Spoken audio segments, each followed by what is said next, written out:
The fact that the names Gregory and McDonald continue to be recognised by cricket enthusiasts, even those with limited knowledge of the history of the game, is, looked at objectively, rather surprising.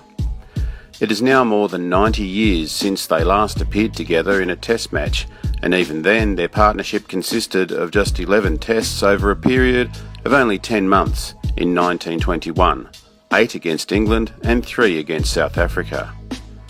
It's not as if their figures are particularly spectacular. McDonald's 43 wickets came in 11 tests and cost him more than 33 runs each. For Gregory, there were 24 tests, which brought him 85 victims at 31. Neither man ever achieved a 10-wicket match haul. McDonald's strike rate is 67. At 65.6, Gregory's was a little better, but still a long way behind the 39.8 of current champion Dale Steyn. There is, of course, a lesson there about the value of statistics in judging the impact of cricketers. They may be an intricate tool with which to add the finishing touches to a player's story, but they can never be the centrepiece. Jack Gregory was born in 1895 and was therefore 25 when his Test career began. He had a fine cricketing pedigree. Sid Gregory, the famous Australian batsman of the previous generation, was his cousin. Two uncles, Dave and Ned, also played Test cricket, and his father and another cousin graced the first-class game. Ted McDonald was older and had celebrated his 30th birthday before making his Test debut. He was born in Tasmania, for whom he made his first-class debut as a teenager. He subsequently moved to the mainland and played for Victoria, though there was not a great deal of top-class cricket for him before the outbreak of the Great War. So what sort of bowlers were these two legendary figures?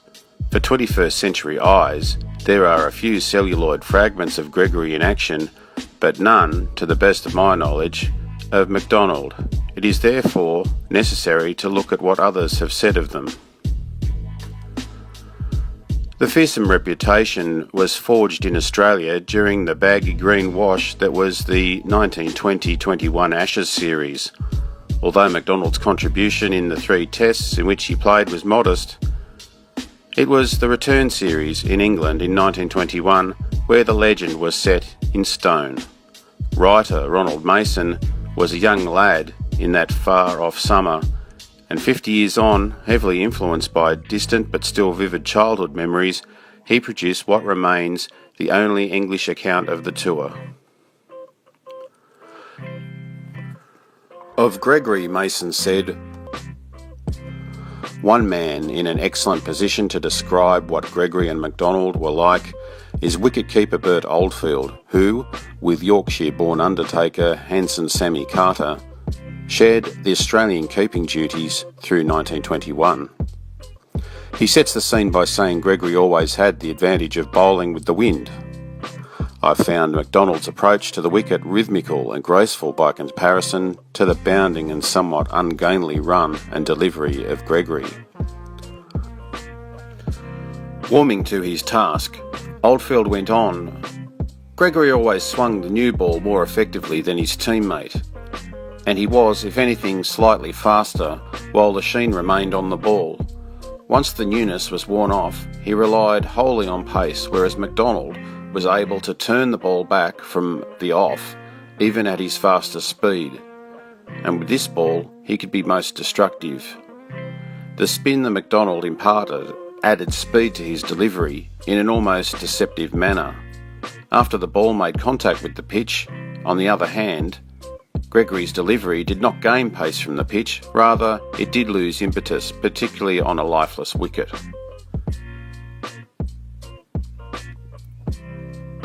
Oldfield returned to his theme once again on Gregory.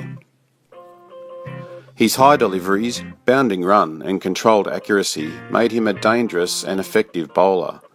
Using the new ball, he swung it more disconcertingly than any fast bowler to whom I've ever kept. His good-length deliveries lifted awkwardly as though they were short-pitched, and so proved extremely troublesome to all types of batsmen. And on McDonald, nothing in cricket was prettier than the action of McDonald. He bowled with such rhythm that his action seemed to flow as smoothly as a river. All his energy went into flinging the ball down, and none into superfluous pounding of the earth or waving of the arms.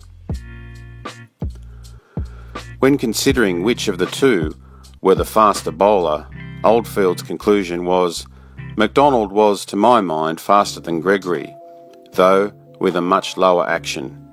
He could always be relied upon, like Gregory, to keep a good, even, perfect length. He also assessed their respective merits overall. I unhesitatingly hand the palm to McDonald as the greater because of his versatility and remarkable stamina.